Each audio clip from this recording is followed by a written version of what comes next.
صباح الخير يا حلوين، ازيكم عاملين ايه؟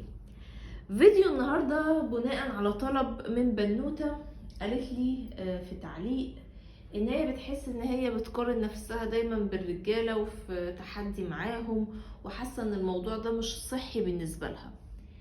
فكانت بتقول لي يعني بتسألني ايه رأيي في الموضوع ده وازاي تعالج الموضوع ده، ومش عايزاه يأثر عليها لان هي برضو مش حاسة ان هي مرتاحة نفسيا مع فكرة التحدي مع الراجل والكلام ده. فانا هقول لكم انا ايه وجهة نظري في الموضوع ده، يعني بناء عن الحاجات اللي انا مريت بيها انا، وشفت ناس برضو مرت بيها. يعني ده كله وجهة نظري بصراحة، بس معرفش يمكن يكون في حاجات اكون انا فاهماها غلط يمكن، ولكن دي الحاجات اللي انا توصلت اليها لحد دلوقتي. بس عايزه اقول لكم على حاجه. من فتره في واحد بعت لي تعليق، فيعني استوقفني شويه. كان بيقول لي على الفيديو بتاع ازاي الست تتعامل مع الرجاله في الشغل، فبيقول لي طب ما بدل ما تقعدي تخططي وتقرفي نفسك في التعامل معاهم ومش عارفه يطلعوا مش كويسين، وبدل ما تحطي مجهود في انك تحطي حدود، وما تقعدي في البيت اقعد مثلا اعمل كيكه، او يعني وفكني انا من الشغل ومن الحاجات دي. طبعا يعني مع احترام انا بعمل كيكه في البيت، يعني مع احترامي للستات اللي بيقعدوا في البيت، دي حاجه تانية، دي مش شتيمه ان الست تقعد في البيت خالص. ولكن فكره ان انا اقعد في البيت فده هيحميني من خطر الناس، ده حاجه مش صح. لان انا ممكن ان انا اتجوز شخص ما عندوش اخلاق وما عندوش ضمير، وفي ستات كتير يعني جربت الموضوع ده، وبنشوف ده في الجرايم وفي حاجات، يعني حتى في حاجات الستات ما بتطلعهاش للعلن. دي اول حاجة. تاني حاجة بقى، انت مين والناس الحسالة دول مين اللي انا امنع نفسي ان انا احقق هدفي وان انا اشتغل واكبر عشان خاطر الحسالة ده والحسالة اللي هناك وده ما يضايقنيش؟ لا، اتعلم ازاي اتعامل معاكم واحط الحدود وصارمة وشديدة وانجح عادي جدا. في كمان حاجة تانية، أنا لما بتكلم عن التعامل مع الرجالة مثلا الست لما تتعامل مع راجل وتحط حدود، ومثلا ساعات ممكن أقول حاجات مثلا يعني مش عارفة بقى الناس بتاخدها تطرف ولا ايه، بس أنا ما بكونش بقصد كل الرجالة، أنا بقصد نوعية معينة. أنا عندي متابعين ولاد بيتابعوا القناة وبيحبوها وبيشجعوها وبيدعموني، دول عارفين نفسهم، عارفين قيمتهم، عارفين رجولتهم، مش محتاج ان هو كل كلمة يسمعها ياخدها على نفسه. لكن اللي بياخد الكلام على نفسه وينزعج ويبدأ يشتم والستات وانتوا عايزين ايه ومش عارفة ايه، ده بيكون عارف ان هو عنده نقص، الذكورة بتاعته هشة، فسهل ان هي تتكسر بكلمة. نرجع بقى لموضوعنا. اول حاجة انا بس عايزة اقول لكم على موضوع الدعم الراجل مثلا في حياتي انا، ان انا اكتر شخص بيدعمني في حياتي هو اخويا. اخويا بيدعمني حتى لو حاجه هو مش مقتنع بيها. طبعا اهلي كلهم بيدعموني، ولكن اهلي بيدعموني لو الحاجه هم مقتنعين بيها، لو مش مقتنعين ما بيدعمونيش. لكن اخويا بيدعمني في كل حاجه. فيعني انا عارفه اهميه قوي دعم الراجل في حياه الست، عارفه قوي اهميه ده، وده حاجه يعني بتلمس قلبي لان انا جربتها. فيعني الحمد لله ان دي حاجة جميلة موجودة في حياتي، واتمنى ان هي تكون موجودة في حياة كل ست، يكون في حياتها راجل بيدعمها يكون كويس، لو كان اخ ولا زوج ولا حتى ابن. المهم نرجع بقى لموضوعنا، على موضوع المقارنة. وهقول لكم كام نقطة كده انا كتبتها، انا جوايا على فكرة كلام كتير قوي في الموضوع ده، بس انا هحاول الخصه في الفيديو. اول حاجه انا مش بلومك قوي على موضوع ان انت حاطه راسك براس الراجل. ليه بقى؟ لان المجتمع عموما بيقلل كتير من الست، خصوصا الرجاله، يعني قايمين بالواجب وزياده. في الفيديوهات انت مكانك المطبخ. الستات لما بيبقى في جرايم ما نشوف ايه اللي حصل، يمكن هي تستاهل ان هو كان يقتلها. معرفش، ستات مالهمش لازمه. وطبعا لو انت ماشيه في الشارع ممكن تسمعي تعليقات مش كويسه. لو انت حاطه حدود مع شخص تلاقيه بيتعامل معاكي بشكل كده، يعني تكون المنبوذة في المجموعة كلها. فيعني يعني مش كلهم برضو، بس فيهم نسبة مش قليلة مش أحسن حاجة تخليكي يعني حطاهم في حتة كبيرة، خصوصا ان المجتمع حاطط الراجل فوق قوي قوي. لو يجي يقول انت ما تعرفيش ايه اللي موجود في دماغ الرجالة. يعني يجي واحد يجي يقول لك مثلا لا ما تتعامليش مع راجل انت ما تعرفيش ايه اللي موجود في دماغهم. هو انت موجود ايه اللي في دماغك ولا مش موجود؟ انت مين؟ ليه حجمك كبير قوي كده؟ فهو واخد حجم كبير قوي قوي، وهو شخص زيه زي الست يعني. ففي تضخيم للصورة كبيرة قوي قوي. برضو برجع واقول ان التضخيم ده بيعمله نوعية كمان معينة من الرجالة. يعني الراجل اللي هو عنده ثقة في رجولته، وراجل فعلا عارف ان هو مش محتاج اثبات لحد، ما بيكونش عنده الحتة دي. هتلاقي دايما مدي مساحة لشريكة حياته او اخته ان هي تتعامل وتتصرف في حياتها.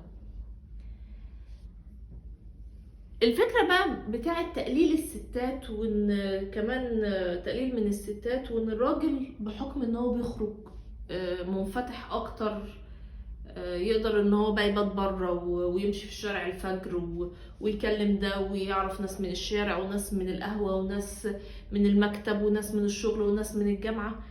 فعنده علاقات اكبر، بيفهم الناس بشكل اكبر.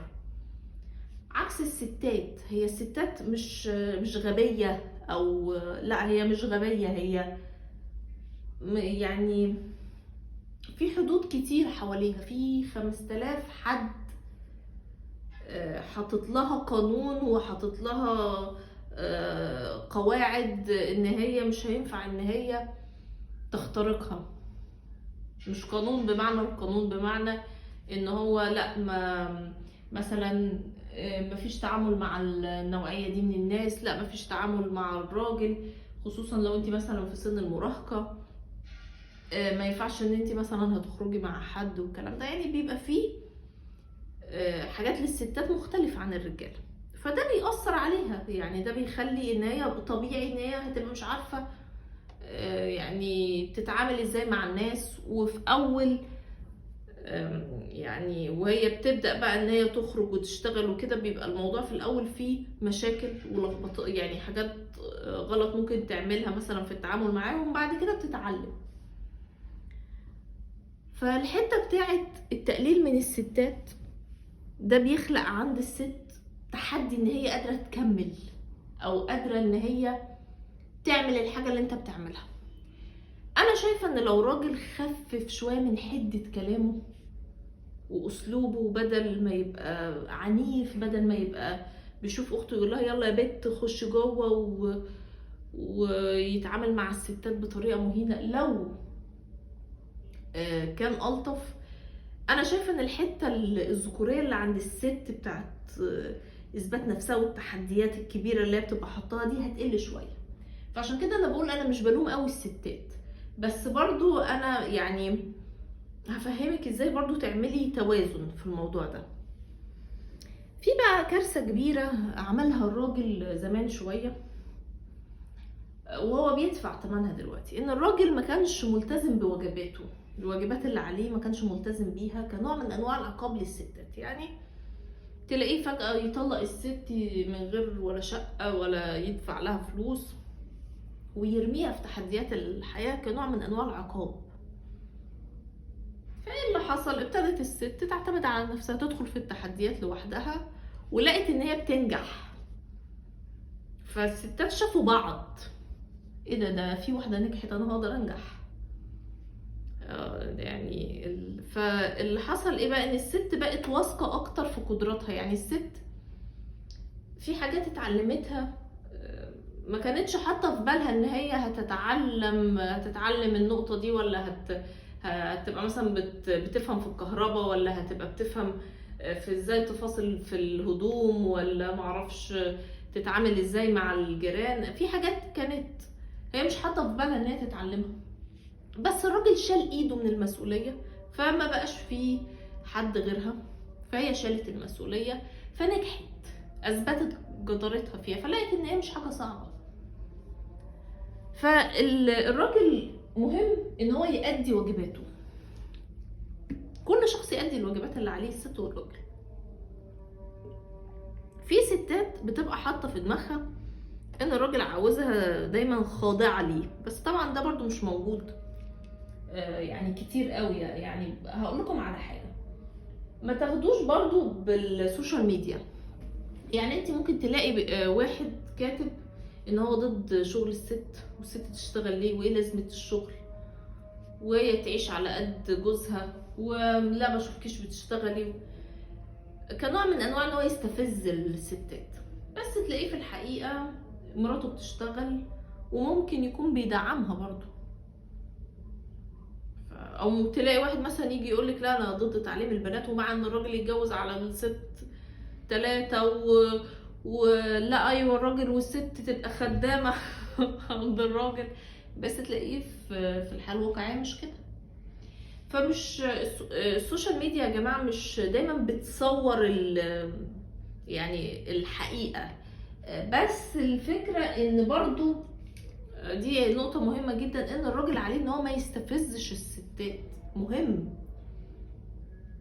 لان ده بيشيل من الست حته الدلع وان هي تبقى حاسه بانوثتها قوي، لانها تبدا تحس ايه، ان هو انا هتدلع عليك ليه، ولا يعني ابقى الانوثه بتاعتي بتشتغل ليه، يعني لا انا كده بقى محتاجه ذكوره واجي اشتغل واحط راسي براسك وايه وايوه واجباتك وواجباتي وندخل في خناقه ملهاش لازمه.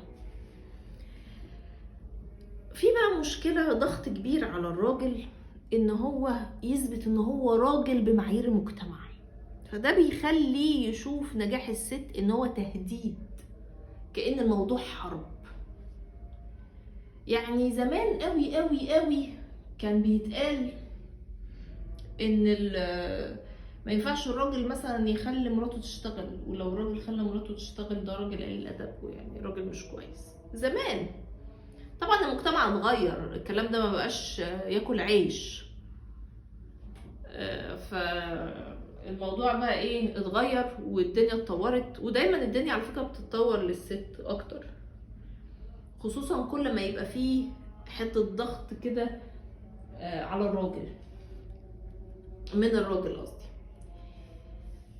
او ان هو مهمل في واجباته.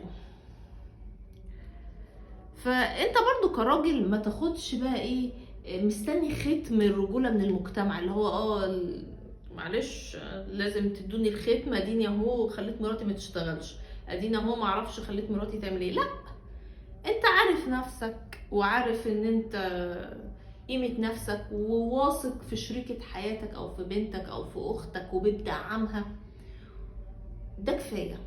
حط المجتمع في الزبالة، لان المجتمع مش عايزك تعيش حياة جميلة، وعايز يعني هو يبقى عنده افكار زي الزفت، وعايز الناس تطبقها غصب عنهم حتى لو حياتهم هتكون مشوهة. النقطة بقى اللي بعدها، ان التحدي ممكن يبقى حاجة صحية لو بيحفز الست على التطور وتحقق ذاتها من غير ما يكون مدفوع بالغضب او النقص. انت كست لو في شغلك في حياتك حاسة ان انت اقل من الراجل، وعايزة تثبتي ان انت زيه واحسن، وغضبانة منه ومتضايقة وسايبة الحاجات اللي انت بتشوفيها على السوشيال ميديا وكل الحاجات اللي بتحصل دي تأثر عليكي، صدقيني هتقعي في حاجات غلط كتير كتير قوي. ليه بقى؟ اول حاجة هتبقى دي نظرتك نظرة شمولية على كل الرجالة، ودي مش حقيقة. انا قلت لكم قبل كده انا قابلت في حياتي رجالة محترمين كتير، ودايما في المشاكل كان بيظهر لي راجل ما اعرفهوش وكان بيحاول يساعدني. عشان كده انا دايما شايفة اهمية دعم الراجل، حاجة مهمة جدا ان الراجل يدعم ست، خصوصا لما بيكون طبعا من اهلها. يعني اكيد دي حاجة بتبقى نقطة تانية كمان. التحدي اللي مدفوع بالغضب والنقص هيخليكي تاخدي حاجات مش بتاعتك، حاجات اكبر من امكانياتك. مش كست، انت نفسك هتاخدي حاجات اللي هو لا انا احسن منك، لا انا اقدر اعمل كده واقدر اشتغل ده واقدر اشتغل ده وانا هوريك وانا انجح انجحي واعملي اللي انت عايزه تعمليه ومن حقك ان انت تكبري وكل حاجه، ولكن ما يبقاش ده مدفوع من احساس بالنقص، لان كده ما عملناش حاجه. خلي بالك انت لو حاطه الراجل في بالك ان انت تتحديه عموما، ده معناه ان انت او تبقي في يعني قده او كده، ده معناه ان انت شايفاه اعلى. احنا مش عايزين نشوف حته مين اعلى دي، احنا الاتنين بنشارك، كل واحد عليه واجبات وليه حقوق. انا بحكم شغلي عشان بشتغل في البرمجه، فتلات ارباع المكان لو ما كانش يعني نادرا ما بلاقي ست، تلات ارباع المكان رجاله. الشغل مع الرجاله لما يكون البيئه اغلبها رجاله، خصوصا لما بيكونوا شباب اكتر كمان من كبار في السن، ده بناء عن تجربتي يعني، ما بيكونش الطف حاجه. خصوصا لو انت واحده حاطه حدود. فكره ان انا حاطه حدود مع الراجل، وان انا قلت لكم قبل كده في الشغل يا بيتقال لي يا باشمهندسه يا اما شيري عادي مفيش مشكله، ولكن مفيش هزار. يعني هزار اللي هو في اضيق الحدود، اللي هو الحاجات اللي هو نضحك عليها كلنا كده، لكن الحاجات اللي هي التانية وما بديش مساحه ان حد يقول لي يا غبيه او يا هبله حتى لو هزار ابدا. فايه اللي بيحصل؟ الرجاله اللي معايا في الشغل فيهم ناس محترمه، ودول الناس يعني قليلين، اللي هو واحد او اتنين بيبقى محترم حته الحدود دي وبيتعامل بحدود وبيكون شخص يعني بيساعدك ويبقى يعني نشيط ومجتهد في شغله وفي نفس الوقت هو في حاله. وفي الاغلبيه التانية الحسالة اللي بيبقى شايف ان فكره ان انا حاطه حدود ده معناه ان انا شايفاك اقل وشايفه نفسي وشايفاك انت ما تستاهلش ان احنا نكون اصحاب وما تستاهلش ان انت تتجاوز معايا. فاللي هو بيبدأ بقى التعامل يعني طبعا ما فيش تطاول ولا حاجة، بس بيبقى عارف اللي هو انت شخص منبوذ، بس يعني محدش يقدر يتجاوز او يتطاول عليك، بس الناس عاملين بابل كده لوحدهم. انا الموضوع ده ما بيفرقش معايا، بس ده لان شخصيتي قوية ولاني هدفي ان انا يكون عندي شركة خاصة بيا. فانا بتعامل في الشركة اللي انا بشتغل فيها ان انا هبقى صاحبة الشركة، فباخد الانطباعات من الناس وطريقتي في التعامل معاها كأني كده بدرب نفسي على ان انا ازاي لما افتح بيزنس وازاي اكون بتعامل مع الناس وازاي هعمل صداقات، ازاي الناس هيبقى في حدود والكلام ده. ممكن واحدة غيري تقع في الفخ بتاع ان هي لما تتعامل مع راجل تبدأ انها عشان خاطر ما ينبذهاش او ما تكونش منبوذة تشيل الحدود، فيبدأ يتطاول عليها فيقل ادبه فتزعل فتسيب المكان، وده بيبقى في الاغلب هدفه. وحدث ولا حرج في حتة ترقية الستات. ترقية الستات في الشغل دايما في مجتمع الرجالة اللي هو انت ترقيتي عشان انت ست، مفهوم يعني مش محتاجة اشرح.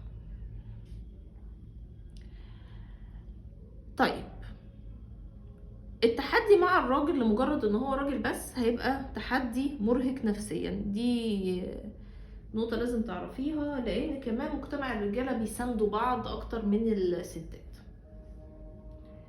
يعني بيبقوا واقفين في ظهر بعض، ولو راجل تطاول على ست بيبقى في الاغلب، طبعا في ناس محترمة، في ناس ولاد ناس الحمد لله وعددهم ابتدى يزيد، ولكن في عدد كبير لا. لازم التحدي يكون مع نفسك مش مع جنس تاني عموما، عشان توصلي لنسخة افضل منك، لان انت طول ما انت بتتحدي معاه عمرك ما هتوصلي للنسخة الافضل ابدا. في نقطة تانية مهمة، ان القوة الحقيقية مش الدخول في صراع ابدا، لكن ان انت تعملي الحاجة اللي تأكد انك قوية من غير ما تحتاجي توضيح ده لحد. لو انا حاسة ان انا قوية انا مش محتاجة اثبت ده لحد، ده لو راجل او ست. بس ما تدخلش في صراعات وما تدخلش في معارك مش بتاعتي، ودي معركة مش بتاعتي، انا مالي، انا مالي. وحتى لو راجل اكبر منك مثلا في المجال، او يعني هقولك على حاجه بلاش اكبر، لما حتى تتعاملي في الشغل ما تتعامليش ان انت ذكيه ويجي منك ومجتهده لا، عادي تعاملي ان انت بتتعلمي. دي نقطه مهمه جدا خصوصا في الشغل. في بقى حاجه دايما افتكريها، ان انت دايما المجتمع هيتطور لخدمتك. يعني مين يا جماعه يصدق ان احنا وصلنا لعصر ان تقدر الست مثلا لو اتجوزت شخص وطلع شخص مش كويس وبيجبرها على ان هي تعيش معاه، ان هي تقدر تخلعه بعد ما كانت قواضي الطلاق دي بتقعد فترة طويلة. قواضي الخلع دي ما بتاخدش وقت. قواضي الخلع في مصر اتعملت مثلا سنة 2000، وفي بعض الدول العربية حصلت بعد كمان سنة 2000. فمين يصدق ان الست وصلت لهذه المرحلة؟ دي حاجة كبيرة قوي للست. فانت خليكي فاكرة ان المفروض هيحصل، يعني ده المفروض وده الصح وده اللي هيحصل. ان انت هيبقى ليكي قوانين اكتر كمان، وهيبقى ليكي دعم اكبر. بس اهم حاجة ان انت تكوني في حتة ان انت عارفة قيمة نفسك، وان انت لو موجود في حياتك راجل مثلا ممكن يكون عنده اخطاء، ممكن يكون عنده حاجات مش حلوة، طالما مفيش فيه ان هو بيقلل منك او شخص بيغلط بيهينك. لو في صفات تانية وحشة يعني ممكن نتجاوزها. ما تبقيش برضو عاملة زي الصيف وانت بتتعاملي في مرحلة الخطوبة، لو انت قلت ايه لا لا لا لا امشي ويعني وتبقي عنيفة. لان انا بشوف على جروبات المشاكل بتاعت السيدات بتبقى حاجات يعني ممكن الناس تعديها، يعني مفيش مشكلة لو قالك كده، يعني مش اهانة يعني. وفرقي ما بين الراجل الكويس المحترم وما بين الراجل اللي هو اي كلام.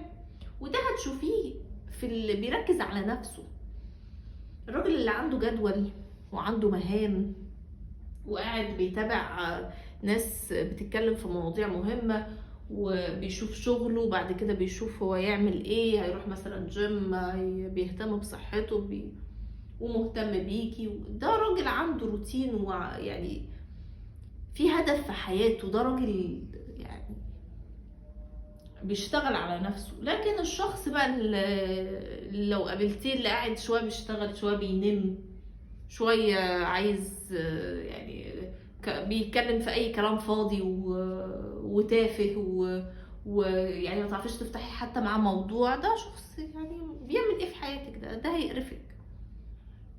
فالجواب باين من عنوانه. فلما تتعاملي مع راجل برضو ان انت تتجوزيه، اختاري واحد عنده هدف في حياته وشغال على نفسه. لان الراجل اللي شغال على نفسه ده يعني عنده يعني مركز ان هو يعمل فلوس، يعمل كارير، يكبر. يعني دايما كمان ده اللي بتلاقيه مدلع الست اللي في حياته. اما بقى الراجل التاني ده بيبقى قاعد بس يتعرف على ناس مش كويسين شبهه، وفي الاخر يقعد يشتم في الستات. ما هو انت بتشتم في الستات لان انت بس بتقابل النوعية دي. اما الراجل المحترم تلاقيه ما يشتمش في الستات ولا اي حاجة، لان هو بيقابل نوعية اللي شبهه. اهم حاجة يا جماعة ان انتوا بلاش يعني ايه، احنا مش في خناقة، مش في خناقة، ولكن شوفوا انا يعني انسانة صريحة احنا مش في خناقة ولا في حرب، ولكن برضو خليكي حذرة في التعامل. برضو في رجالة كتير ما عندهمش اخلاق، فخلوا الموضوع يكبر، خلوا الست تدخل في التحديات بشكل كبير مع الراجل.